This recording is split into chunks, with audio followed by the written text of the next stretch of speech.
Hello, नमस्कार, जय हिंद प्यारे साथियों। मारो एक बार फिर से आपका स्वागत करता हूं आपके अपने प्लेटफॉर्म मैथ्स कैफे पर। आशा करता हूं आप लोग स्वस्थ होंगे, अच्छे होंगे और अपनी पढ़ाई को बहुत बेहतर तरीके से कर रहे होंगे। मैं क्षमा प्रार्थी हूं, इतने दिन आपके सामने उपस्थित नहीं हो सका क्योंकि मेरी तबीयत ठीक नहीं थी, जिस वजह से मैं वीडियो बनाने में असमर्थ था। लेकिन आज से मैं बैक टू वर्क हूँ और आज से आपको मेरी वजह से कभी भी कोई तकलीफ नहीं होने दूंगा मैं। ठीक है भैया, चलिए फिर शुरू करते हैं। जरा देखिए, जैसे कि हम लोग क्या कर रहे थे भाई, हम लोग आरआरबी एनटीपीसी 2000 एनटीपीसी की पूरी तैयारी कर रहे हैं और ये प्रॉमिस है आपका भाई। थोड़ा सा मैं क्या ही कर सकता हूँ इस चीज के लिए, है ना। चलिए फिर देखते हैं। आरआरबी एनटीपीसी 2 मार्च फेज 1 का हम पेपर सॉल्व करने चल रहे हैं और जितने क्वेश्चन मैं आज करा सकता हूँ मैं कराऊंगा। बहुत ध्यान से समझिएगा। आपसे बोला क्या गया है, आपसे बोला गया है कितने समय में साधारण ब्याज की 10% वार्षिक दर से कोई धनराशि स्वयं से 40% अधिक हो जाएगी। भाई साधारण ब्याज में आपको एक बात समझनी होगी। आप बोलो भैया क्या, जरा देखना भैया।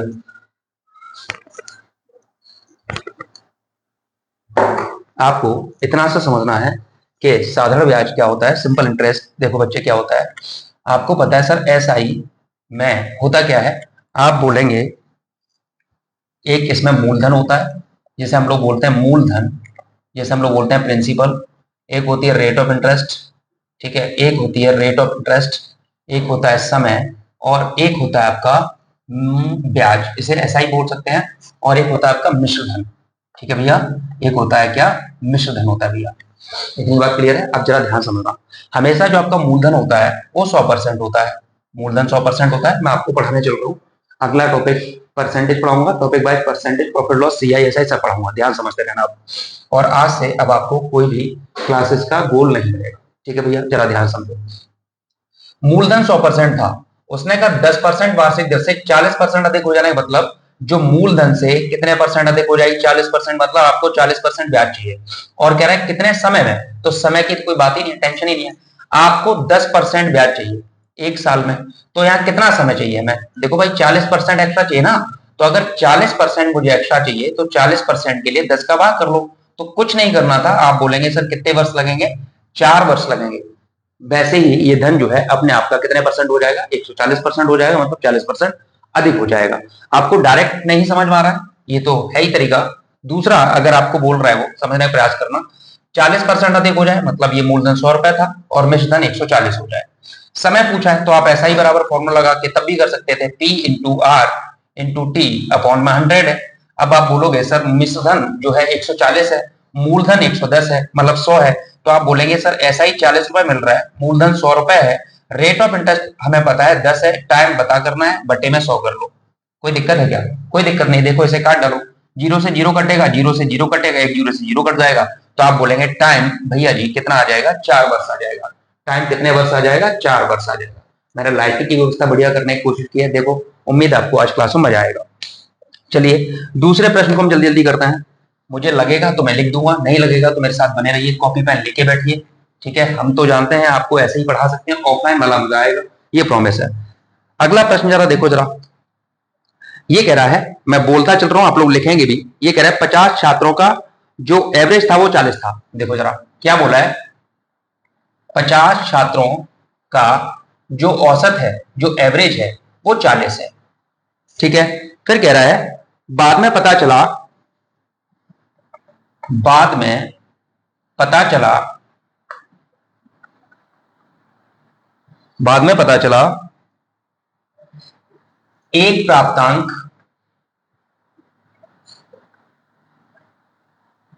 जो था वो 43, 43 को गलती से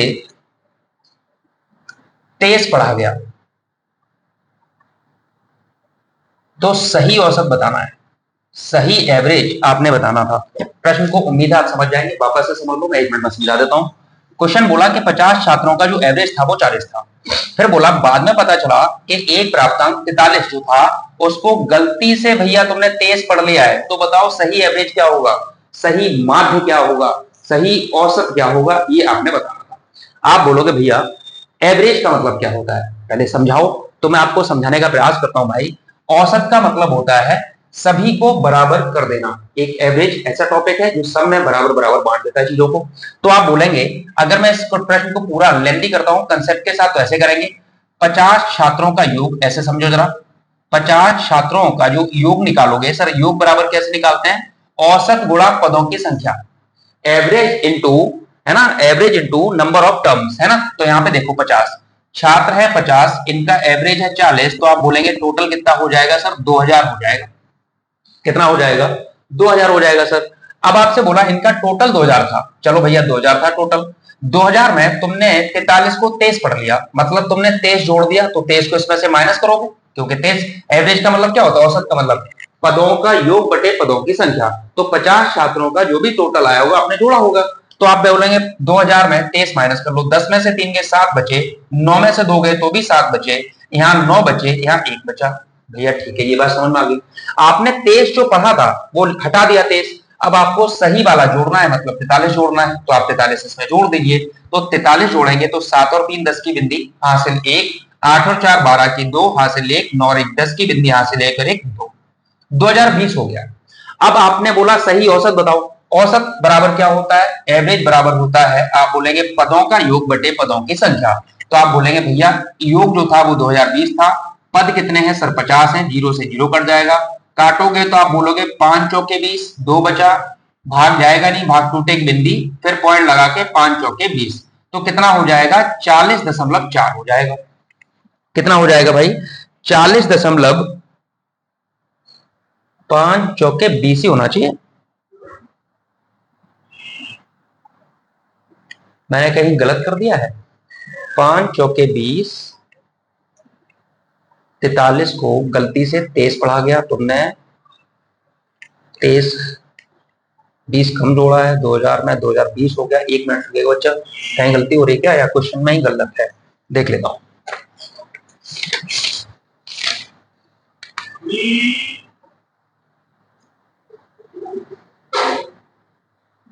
हाँ ठीक है यार, हम लोगों सही है, पता नहीं कैसे काट रहा है। चलो चलिए, ये वाली बात आपका आंसर आ जाएगा सही, दोबारा समझ लो। अगर हम इसे डायरेक्ट करते तो कैसे करते भाई, ऐसे समझने का प्रयास करना, सही वाली जो संख्या थी वो कितनी थी, 43 थी। अब ऐसे शॉर्ट में करना है, और जो गलत वाली है, जो गलत वाली है वो कितना है, आपने 23, तो आप बोलेंगे हमें जोड़ना था कितना भैया, 43, और जोड़ा कितना हमने 23, तो कितना कम जोड़ा, तो आप बोलेंगे भैया हमने कितना कम जोड़ा है, हमने 20 कम जोड़ा है। अब आप इस प्रश्न को ऐसे समझने का प्रयास करें, कैसे, आप बोलेंगे अगर ये 50 छात्र थे, इनको 20 टॉफियां कम मिली हैं, अगर 20 टॉफियां कम मिली हैं, आप इन 50 बच्चों में बांटोगे तो इनका एवरेज बढ़ेगा, इनका एवरेज बढ़ेगा, तो आप क्या बोलेंगे, औसत में वृद्धि कितनी हो जाएगी, तो देखो जरा, औसत में जो वृद्धि होगी वो कितनी होगी, तो आपने सिर्फ इतना देखना था, 20 टॉफी बांटनी है 50 बच्चों में, अगर 20 टॉफी बांटनी है 50 बच्चों में तो कितनी हो जाएगी, तो आप बोलेंगे सर 0 से 0 कट जाएगा, और ये 5 से कटेगा, 5 चौके 20, 0.4 बार, तो पहले एवरेज 40 था, तो एवरेज जो 40 था, एवरेज जो 40 था तुम्हारा, उसमें 40 में 0.4 बढ़ जाएगा, तो सही औसत क्या हो जाएगा, 40.4 हो जाएगा। मुझे नहीं लगता इसमें कोई भी टेंशन होने वाली होगी। ठीक है, अगले प्रश्न की ओर बढ़ जाते हैं, जरा देखो जरा बच्चे, चलो ये मुझे लगता है डायरेक्ट ही हो जाएगा, देखो जरा समझने का प्रयास करो। देखो भाई ये कह रहा है दो संख्याओं का अनुपात 7:9 है, जो भी संख्याएं हैं उन संख्याओं का जो रेशियो दे रखा है वो 7:9 दे रखा है, और बोल रहा है इनके लासा मासा का गुणनफल, मतलब एलसीएम इनटू एचसीएफ जो आपको दे रखा है वो दे रखा है 25200। सर बहुत बढ़िया, आपसे पूछा क्या है पता है, आपसे बोला है संख्याओं का योग बताओ। प्रश्न दोबारा समझ लो, मैं इसलिए शॉर्ट में लिख देता हूं क्योंकि आपको बहुत ज्यादा प्रश्न समझने की आवश्यकता नहीं है, आप कंसेप्ट समझते रहिए, और अगर आपने क्वेश्चन समझ लिया है तो सबको समझ जाओगे। ध्यान समझो, ये कह रहा था कोई भी दो संख्याओं का जो रेशियो है वो 7:9 है, ठीक, उन्हीं के लासा और मासा का गुणनफल भी तुम्हें दे दिया है, तो तुमसे पूछा गया है संख्याओं का योग बता दो भाई। आपको पता है कि भैया ने लासा मासा की पूरी प्लेलिस्ट चैनल पे डाल रखी है, आप आराम से जाएं उसको पढ़िए, आपको मजा आएगा, और इस प्रश्न को देख के रख देंगे आप। देखो जरा, हमें पता है कि माना, हमें ऐसे करते हैं, माना संख्याएं या नंबर हमने मान लिए एक 7a हो गया और एक एक 9b हो गया, ठीक है। एक 7a हो गया और एक 9b हो गया, ठीक है। 7a और 9a कर लो चाहे तो, मासा कॉमन रहता है ना 7a और 9a, ठीक है। अच्छा, अब आपको पता है, अनुपात में पता है और मासा से इनको काटा गया होगा, तो आप ये बोल सकते थे सर सब पहली नंबर पहली संख्या गुणा दो संख्या बराबर, तो 7a into 9a equal to 25200। अब आपको पता है सर 9 और 7 का इधर गुणा होगा, मतलब गुणा में इधर जाए भाग में, तो 9 से काट दो बेटा, तो 9 से काटोगे तो 9 दूनी 18, 9 दूनी 18 हो गया बच्चे, बचे 7, 9 अट्ठे 72 हो जाएगा, 2 जीरो आ गए।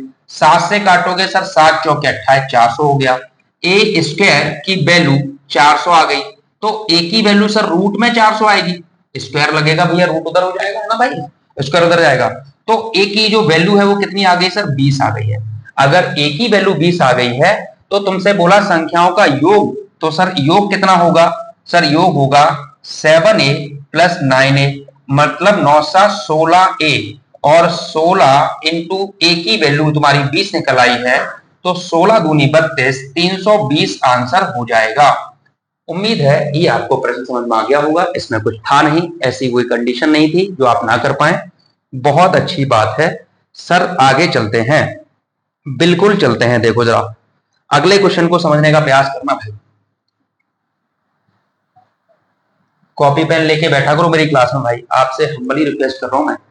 जरा यहाँ देखो, अगला कह रहा है 131 मीटर और 89 मीटर लंबी दो रेलगाड़ियां सम्मुख दिशाओं से चल रही हैं, बहुत बढ़िया, बहुत शानदार। सम्मुख मतलब आमने सामने आ रही है, ट्रेन वाला भी टॉपिक मैं पूरा पढ़ा चुका हूं, ट्रेन वाला टॉपिक भी भैया मैं पूरा पढ़ा चुका हूं, जरा समझने का प्रयास करो।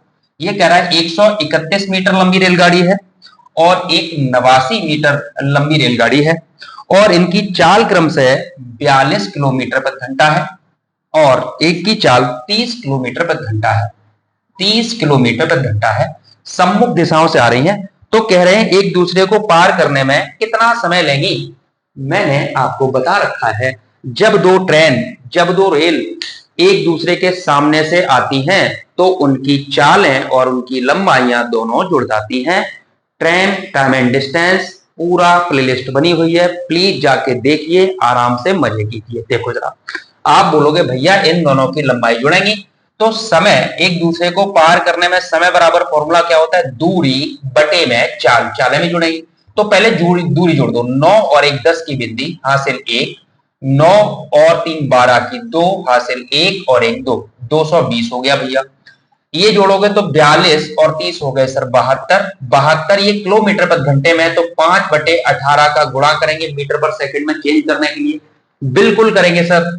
18 से काटोगे 18 चौके 72, तो ये हो जाएगा 220 बटे में 5 चौके 20, सर बिल्कुल, 0 से 0 कट गया, 2 से 11 बार कट जाएगा, तो इसका मतलब एक दूसरे को पार करने में भैया ये 11 सेकंड का समय लेगी। ओके, नेक्स्ट क्वेश्चन में देखो भाई, अगला क्वेश्चन क्या लिखा हुआ, उम्मीद आपको क्रिस्टल क्लियर दिखा होगा।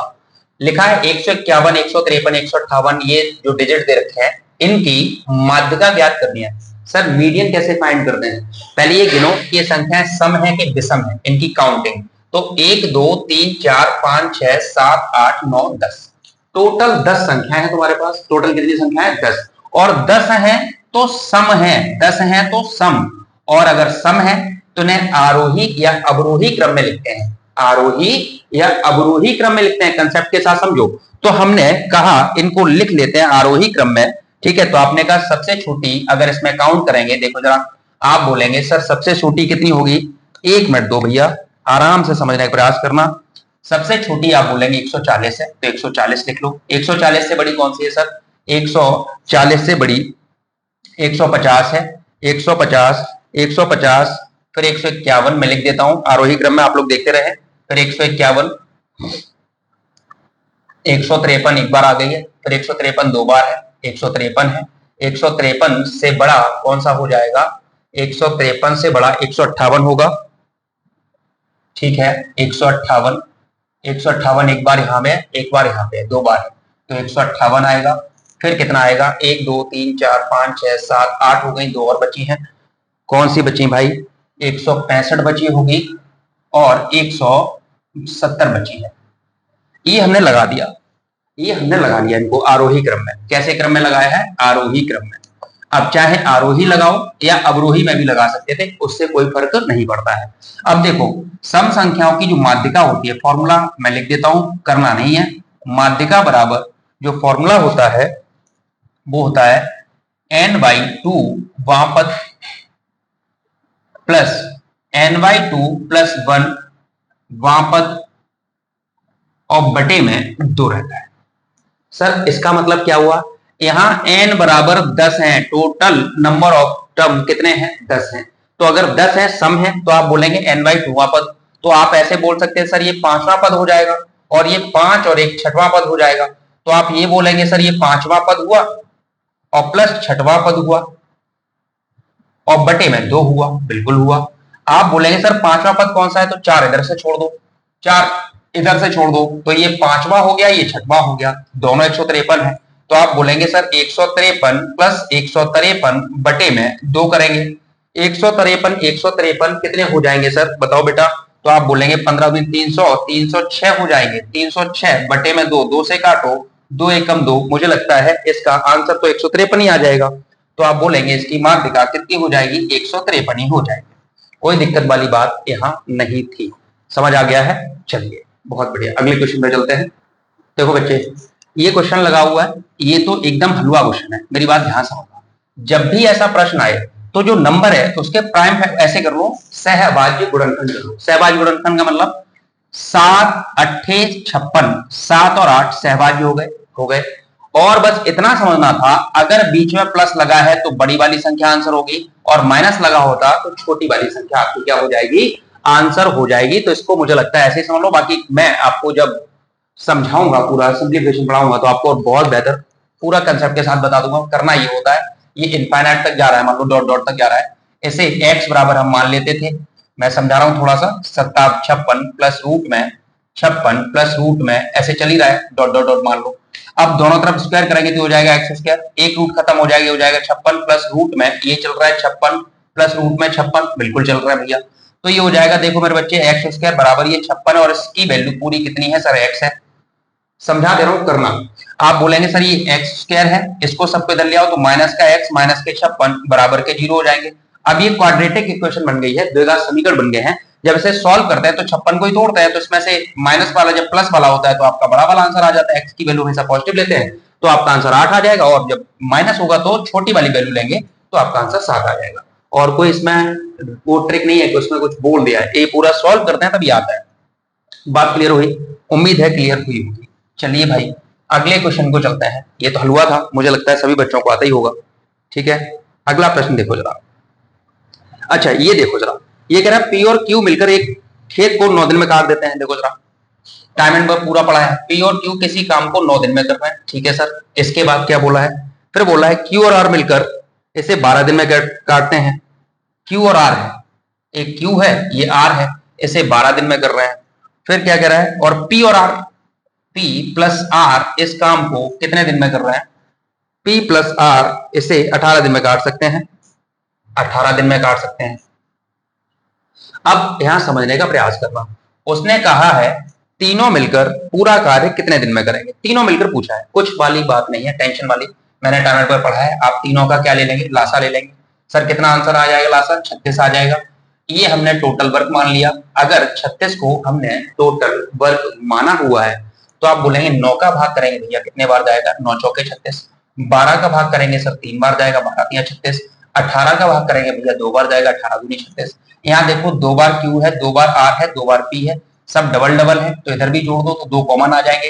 तो P plus Q plus R बराबर, इनकी ये क्षमताएं हमने जो निकाली हैं, इन क्षमता को हम लोग जोड़ देंगे। 4 3 7 और 2 9 होता है मेरे बच्चे, 9 होता है।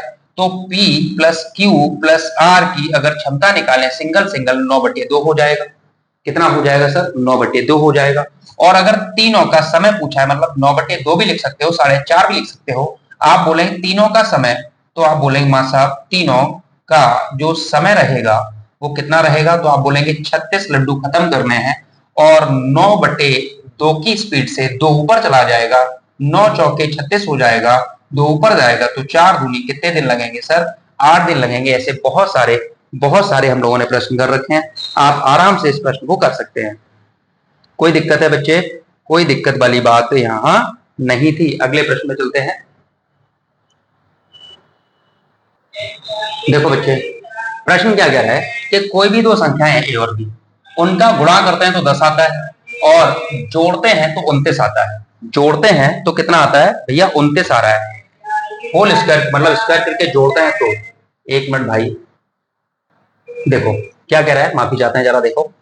किसी दो संख्याओं को गुणा करते हैं तो 10 आ रहा है, इन दोनों को स्क्वायर करके जोड़ते हैं तो 29 आ रहा है, तो इसका आंसर बताना है। मेरी समझ से ऐसे प्रश्न के लिए आप तुरंत क्या करें, सर कोई भी संख्या मान लेते हैं, मान के वैल्यू पुट कर दो। मैंने कहा अगर संख्या मान लो 5 दूनी 10 है, तो अगर ए बराबर, अगर मैंने 5 मानी है तो बी बराबर मैं 2 मान लेता हूं। कोई दिक्कत है? बड़े में से छोटी घटानी, घटा देंगे। अब देखो, अगर a बराबर 5 है, b बराबर 2 है, तो अगर ये सेटिस्फाइड हो रहा है तो बात सही है। देखो 5 दूनी 10 होता है सर, बिल्कुल होता है। पर देखो अगर मैं 5 का स्क्वायर करूंगा तो 25 और 2 का स्क्वायर करूंगा तो 4 हो जाएगा। 25 और 4 29 होते हैं, तो मामला सेट हो गया है। मतलब यही दो संख्या है। अगर यही दो संख्या है, तुमसे बोला इसका वैल्यू बताओ, तो आप बोलेंगे सर 5 में से 2 माइनस करो और स्क्वायर कर दो। तो 5 में से 2 गया, 3 बचा, 3 का स्क्वायर, तो आंसर कितना आ जाएगा सर? 9 आ जाएगा। कुछ था बताओ? कुछ नहीं था। ठीक है, बहुत जल्दी कर सकते हैं। अगले प्रश्न को चलते हैं। मुझे लगता है अभी अभी हम लोगों ने ऐसा क्वेश्चन किया है, इसलिए मैं ज्यादा समय वेस्ट करते हुए ये करता हूं। जरा देखो, फिर से कह दिया है दो संख्याएं हैं, सेम क्वेश्चन आ गया, बताओ सेम टू सेम, एक ही पेपर में संख्याओं का जो रेशियो दे रखा है वो 5:4 दे रखा है, बिल्कुल दे रखा है। फिर कह रहा है उनका एलसीएम और एचसीएफ का जो मल्टीप्लाई है वो दे रखा है, फिर से 18,000 है कि 100,000 दे रखा है। तो आपसे पूछा है योग बताओ संख्याओं का। सेम क्वेश्चन अभी हम लोगों ने किया है ना। देखो जरा, आपको पता है भैया संख्याओं का अनुपात ये है और लासा मासा का गुणनफल इतना है, तो संख्याओं का योग बताना था, हम अभी निकाल सकते हैं। संख्याएं मैंने मान ली, एक 5a है, एक 4a है, और आपको पता है first number into second number बराबर लासा गुणा मासा के होता है। तो आप बोलेंगे सर 5a गुणा 4a बराबर लासा गुणा मासा जो दे रखा है। आप बोलेंगे सर इससे काट डालो, क्या ही दिक्कत है? तो आप बोलेंगे सर देखो 5 चौके 20 हो गया, तो ए स्क्वायर बराबर 5 चौके 20, 20 का 0 कट गया, 2 ने 18, 9 बार कट गया, तो ए स्क्वायर बराबर 900 आ जाएगा। और ए स्क्वायर बराबर 900 है तो रूट लगेगा 900 पे, तो ए बराबर कितना आ जाएगा सर? 30 आ जाएगा। और अगर ए बराबर 30 आ गया है, तुमसे बोला है संख्याओं का योग, तो अगर योग पूछा है मुन्ना, तो आप बोलेंगे सर 5a प्लस 4a को जोड़ना था, तो ये 9a हो जाएगा। और 9a, 9 में a की वैल्यू हम लोग फाइंड कर चुके हैं, जो कि कितनी है? 30 है। तो 9 योग 27, योगफल इन संख्याओं का कितना आ जाएगा? 270। और मान लो अलग अलग संख्याएं निकालनी पड़ जाती है, तो 5 में 30 का गुणा कर लो, तो 5 15 मतलब 150, और 4 12 120, ये संख्याएं आ जाएगी। अगर मान लो तुम्हें संख्याएं निकालनी होती तो 5a है, 5 में 30 का गुणा कर दिया तो 150 आ गया, और एक 4a है, 4 में 30 का गुणा कर दिया तो 120 आ गया। इसमें क्या ही रॉकेट साइंस है जो आपको समझ नहीं आएगी, है ना भाई। अगला क्वेश्चन भी एकदम हलवा है, इसको भी कर ही देते हैं। देखो जरा,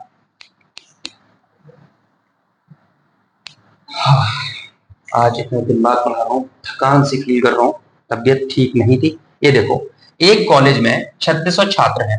जो कॉलेज है भाई, उस कॉलेज में 3600 3600 छात्र हैं, जिनमें 82% फुटबॉल खेलते हैं। बहुत बढ़िया।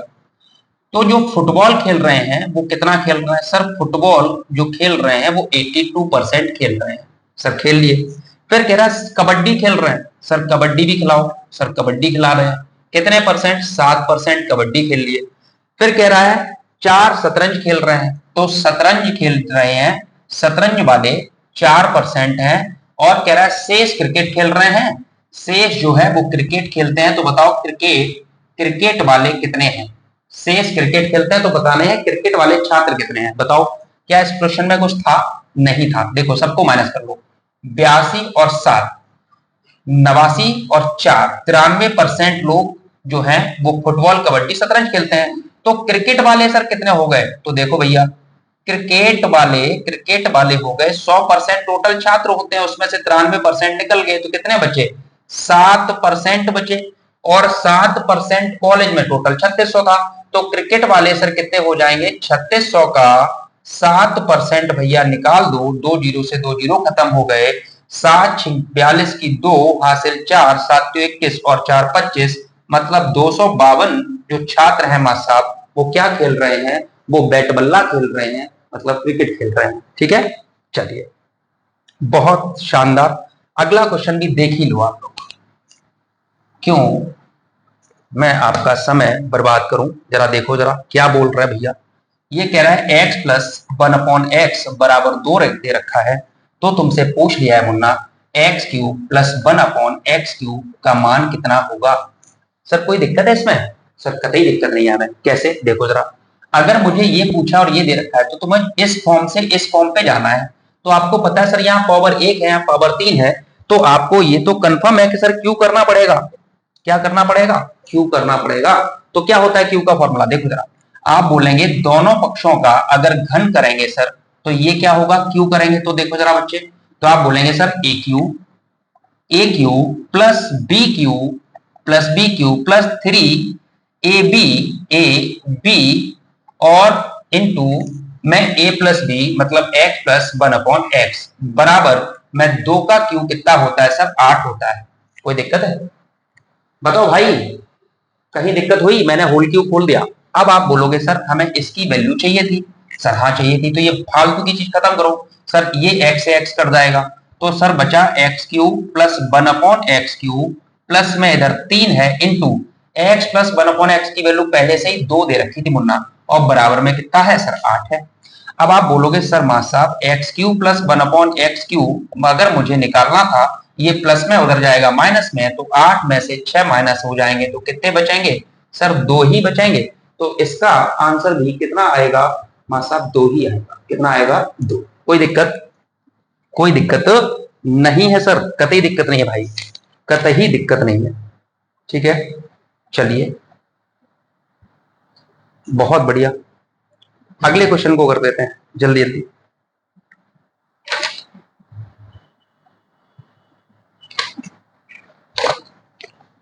देखो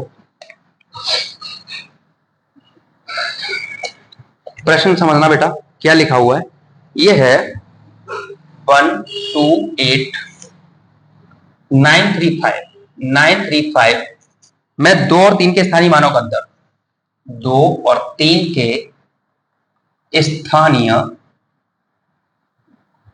मानों का अंतर बताना है। सर मैंने कई बार आपको बताया है, स्थानीय मान मतलब प्लेस वैल्यू होती है, प्लेस वैल्यू होती है। तो अगर प्लेस वैल्यू की बात करें तो सर ये देखो, ये वंस, टेंस, 100,000, 10,000 और लैक्स, ये इकाई है, ये दहाई है, सैकड़ा है, हजार है, 10,000 और लाख है। बात क्लियर है सर, है। अगर मैं 3 की प्लेस वैल्यू देखूं तो 3 बैठा है, इकाई दहाई मतलब 10 पे बैठा है, 3 गुणा 10 मतलब इसकी वैल्यू जो है वो 30 हुई प्लेस वैल्यू। और अगर 2 की बात करेंगे सर, 2 की प्लेस वैल्यू इकाई दहाई सैकड़ा हजार 10,000, तो ये तो 20,000 हो गया सर, 20,000 हो गया। उसने कहा अंतर बता दो, तो 20,000 में से 30 ही माइनस करने हैं मुन्ना, तो इससे ज्यादा हुआ प्रश्न नहीं बना जीवन में। तो आप बोलेंगे सर कितना हो जाएगा, मुझे लगता है कितना हो जाएगा, 19,970 आपका आंसर हो जाएगा। कोई दिक्कत सर, कतई कोई दिक्कत नहीं है। अगला प्रश्न देखो, अगला प्रश्न देख लो भाई, ये कह रहा था 1,000 10,000 की राशि पर, कोई दिक्कत नहीं है, 10,000 की राशि है और 10% जो रेट है वो वार्षिक है मतलब ईयरली है, और समय जो है वो 3 वर्ष है, और आपको सीआई फाइंड करना है। सीआई मतलब कंपाउंड इंटरेस्ट, क्वेश्चन समझ गए होंगे। उसने कहा 10,000 की राशि पर, मतलब ये प्रिंसिपल है, 10,000 की राशि पर 10% वार्षिक दर से 3 वर्ष का चक्रवृद्धि ब्याज ज्ञात कर दो। मास्टर साहब 3 वर्ष का चक्रवृद्धि ब्याज ज्ञात करना है, कर लोगे सर, कर लेंगे, बहुत सारे तरीके हैं। ए बराबर लगा लो चाहो तो P into 1 plus R upon 100 की पावर n, और अगर इसको नहीं लगाना है, हमारा वाला सीखना है, तो ध्यान से समझना। पहली बात यार सर को, जो चक्रवृद्धि ब्याज होता है उसमें ब्याज प्रत्येक वर्ष बराबर बराबर नहीं मिलता है। चक्रवृद्धि ब्याज में पहले साल का ब्याज और साधारण ब्याज दोनों बराबर रहते हैं, कोई फर्क नहीं पड़ता, लेकिन पहले साल के बाद जो है ब्याज जो है मूलधन में जुड़ जाता है और ब्याज पर ब्याज मिलने लगता है, तो बस वही आपका चक्रवृद्धि ब्याज हो जाता है। अगर मैं इसको डायरेक्ट करना चाहूं तो मैं कैसे करता हूं, मेरे बच्चे ध्यान समझो। पहली साल में 10% मिलेगा तो उस 1000 का 10,000 का 10% कितना हो जाएगा सर, ये 1000 रुपए मिल रहा है। दूसरी साल भी 10% मिलेगा, मतलब मूलधन का तो 1000 मिलेगा सर, इसका 10% और मिल जाएगा तो इसका 10%, 1000 का 10% कितना मिलेगा सर, 100 रुपए मिलेगा। सर बात समझ आई, ये 100 रुपए इसका मिल गया। फिर सर तीसरी साल की बात आती है, 10% निकालना है। अब कैसे, इस 10,000 का तो 1000 मिलेगा मिलेगा, इस पूरे पे ब्याज मिलेगा मुन्ना, और इस पूरे पे ब्याज मिलने का मतलब है इस 1000 का 10% मतलब 100 रुपए, फिर से इस 1000 का 10% मतलब 100 रुपए, प्लस इस 1000 का 10% मतलब 1000 का 10% मतलब 10 ही रुपए आएगा ना। बहुत बढ़िया। अब यहां समझो, मेरे पास ब्याज कितना हुआ सर, देखो जरा, 3000 तो ये सीधा सीधा दिख रहा है, 3000, 100, 200, 300 ये दिख रहे हैं सर, 300 दिख रहे हैं, और 10 ये दिख रहा है, 10 ये दिख रहा है। उसने क्या पूछा था सर, इसने ब्याज ही पूछा है ना भाई, तो ब्याज ही पूछा है तो 0, 1, 3, 3, 3310 रुपए आपका जो है ब्याज हो जाएगा। ठीक है भाई, 3310 समझ आ गया होगा। मैं ऐसे ही करता हूं, आपको कंपाउंड इंटरेस्ट पढ़ाऊंगा, मजा आ जाएगा। फ्रैक्शन से करना चाहो फ्रैक्शन से कर लो, देखो फ्रैक्शन में कुछ नहीं होता है, 10% को 1/10 लिखते हैं, इधर प्रिंसिपल लिखते हैं, अमाउंट लिखते हैं, 3 बार है तो 3 बार लिख लो मुन्ना। ठीक है, ये 10 और 11 हो जाएगा, 11 हो जाएगा, 11 हो जाएगा, इधर ये हो जाएगा, कितना हो जाएगा सर, हाँ 1000 हो जाएगा, ये हो जाएगा 11 क्यों 13 से 31, 1012 दे रखा था, और आपको ब्याज चाहिए तो आपको बस इतना देखो जरा, आप बोलेंगे सर 1000 की जो वैल्यू है, 1000 यूनिट जो है वो 10,000 के बराबर है, तो 1 यूनिट की वैल्यू किसके बराबर होगी, 1 यूनिट की वैल्यू सर 10 के बराबर होगी। ब्याज कितना है, 331 है, दिख रहा है ना नीचे, नहीं दिख रहा है तो यहाँ देख लो, ऐसे देखो 331 रुपए तो ब्याज मिल रहा है, दिख रहा है ना 331। अब ये 331 की वैल्यू निकालनी थी, 331 की वैल्यू 10 का गुणा कर लो, तो 331, अरे भाई 331 जीरो का गुणा तो कितना हो जाएगा, 3310 हो जाएगा। जैसे मर्जी वैसे कर लो। ठीक है भाई सर, हाँ बहुत बढ़िया। अब देखो अगला क्वेश्चन मैं लिख देता हूं, जल्दी से कर देता हूं और समझने का प्रयास करेंगे आप लोग। ये कह रहा है तीन कक्षाओं में छात्रों की संख्याओं का अनुपात, 3 कक्षाएं हैं कोई एबीसी मान लो, और इसमें छात्रों की संख्याओं का अनुपात जो था वो 2:3:5 था। अब कह रहा है ये प्रत्येक कक्षा के छात्रों की संख्या में 30 की वृद्धि हो जाती है, मतलब प्रत्येक में 30 की वृद्धि, प्रत्येक में 30 की वृद्धि हो रही है, प्रत्येक में 30 की अगर वृद्धि हो रही है तो ये रेशियो जो है वो 4, 5, 7 हो जाता है। रेशियो 4 हुआ, 5 हुआ, 7 हुआ। अब आपको थोड़ा सा यहाँ सजग रहना था, थोड़ा सा सजग रहना था, और पूछा है वृद्धि के बाद छात्रों की संख्या पूछी, मतलब यहाँ पे छात्रों की संख्या टोटल पूछी है। देखो अगर हम ध्यान से समझें तो 2 से 4 हुआ सर 2 बढ़ा है, 3 से 5 हुआ सर 2 बढ़ा है, और 5 से 7 हुआ सर 2 बढ़ा है। रेशियो बराबर बढ़ रहा है, और अगर रेशियो बराबर बढ़ रहा है तो आप बोलेंगे इस रेशियो के बढ़ने से प्रत्येक में कितने की वृद्धि हो रही है, 30 की, प्रत्येक में 30 की वृद्धि हो रही है। क्वेश्चन खत्म हो गया बस। आप बोलेंगे मास्टर साहब दो, यहाँ भी 30 बढ़ा, यहाँ भी 30 बढ़ा, यहाँ भी 30 बढ़ा, और 30 बढ़ने से 2 यूनिट बढ़ गए, तो 2 यूनिट की वैल्यू 30 के बराबर थी मास्टर साहब, तो 1 बराबर किसके हो जाएगा सर, 1 बराबर 15 के हो जाएगा। और अगर 1 बराबर 15 के हो गया है तो टोटल छात्र सर कितने हैं, तो 5 और 4 9 और 7 कितने होते हैं, 16 होते हैं सर, 16। तो आप बोलेंगे टोटल वृद्धि के बाद जो छात्र हो जाएंगे 15 गुणा 16, क्योंकि 1 की वैल्यू 15 के बराबर, 16 की वैल्यू निकालनी है, तो 15 छिक्के 90 की बिंदी हासिल 9, 15 एक 15 और 9 24, मतलब वृद्धि के बाद जो छात्र हो जाएंगे वो कितने हो जाएंगे सर, 240 हो जाएंगे। कितने हो जाएंगे, 240। देखो भैया अगला क्वेश्चन समझना ध्यान से, मैं आज थोड़ा सा, ये कह रहा है 2 मीटर भुजा वाले घन का, आ रहा है भाई, देखो 2 मीटर भुजा वाले घन का कुल पृष्ठीय क्षेत्रफल, कुल पृष्ठीय क्षेत्रफल मुन्ना आपको बताना था सर, बता लोगे, बिल्कुल बता देंगे। क्वेश्चन समझ में आया, 2 मीटर भुजा वाले घन का पृष्ठीय क्षेत्रफल, कुल पृष्ठीय क्षेत्रफल बताना है, कुल कुल कुल कुल। तो आप क्या बोलेंगे सर, जो घन होता है ये घन है, घन की प्रत्येक भुजा बराबर होती है, सारे सरफेस बराबर होते हैं। जैसे तुमने लॉकडाउन में खूब लूडो खेला होगा तो जो लूडो का पासा होता है वही तुम्हारा घन होता है। अगर लूडो का पासा घन होता है, इसका कुल पृष्ठीय क्षेत्रफल जो होता है, फॉर्मूला होता है 6a²। तो 6 गुणा ए की वैल्यू आपको पता है सर 2 है, तो ए की वैल्यू 2 है तो 2 का स्क्वायर, तो 6 गुणा 2 का स्क्वायर 4, तो 6 चौके 24 मीटर स्क्वायर कुल पृष्ठीय क्षेत्रफल हो जाने वाला है। कोई दिक्कत? कोई दिक्कत नहीं। अगले प्रश्न को देखें। अगले प्रश्न को आप देखेंगे, इसमें कह रहा है 3 क्रमागत प्राकृतिक संख्याओं का योग। देखो जरा, एकदम इजी है। 3 क्रमागत प्राकृतिक संख्याओं का योग 120 है। तो सबसे बड़ी संख्या,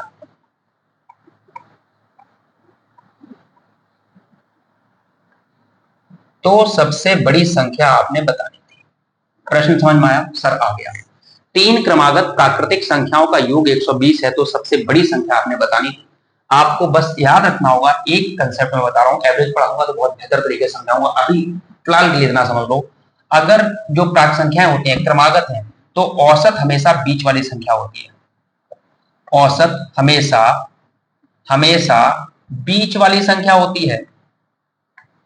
बीच वाली संख्या, अगर इतनी बात आपको पता है, अगर इतनी बात आपको पता है नोट डाउन करके, तो प्रश्न खत्म हो गया।